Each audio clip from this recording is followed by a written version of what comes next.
জেনে গেছেন যে আমরা কিন্তু একটা প্রতিকূল অবস্থার মধ্যে দিয়ে যাচ্ছি। যারা আমরা বাংলাদেশি জাতীয়তাবাদী রাজনীতিতে বিশ্বাস করি, সেই প্রতিকূল অবস্থা দেখুন।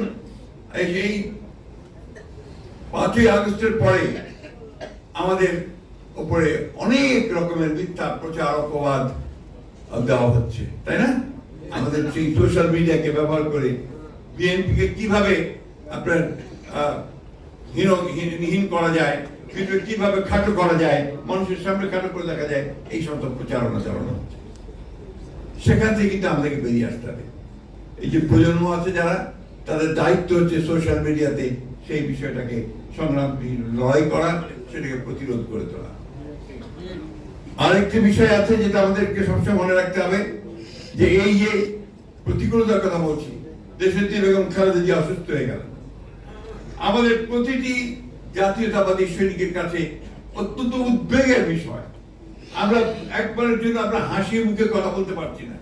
প্রতি মুহূর্তে আমাদের মনে হচ্ছে যে আমাদের নেত্রী আজকে অসুস্থ, গুরুতর অসুস্থ অবস্থায় হাসপাতালে পড়ে আছেন। এই মহান নারী, মহিষী নারী, যাকে আমি প্রথম মুক্তিযোদ্ধা বলেছি, তার সারাটা জীবন এই দেশের মানুষের জন্য তিনি সংগ্রাম করে গেলেন, লড়াই করে গেলেন। খুব অল্প বয়সে তিনি স্বামী হারিয়েছেন। এরপর থেকে তিনি লড়াই শুরু করেছেন, সংগ্রাম শুরু করেছেন গণতন্ত্রের জন্য, কখনো মাথা নোয়াননি।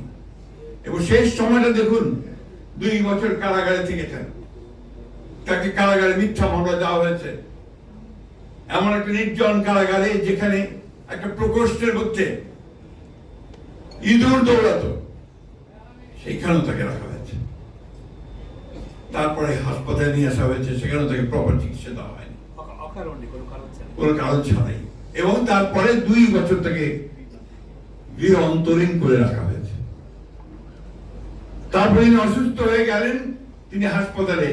সেই সময় আমরা এই ফ্যাসিস্ট হাসিনাকে সরাতে সক্ষম হলাম ছাত্র জনতার অভ্যুত্থানের মধ্যে দিয়ে, সেই 5ই আগস্ট।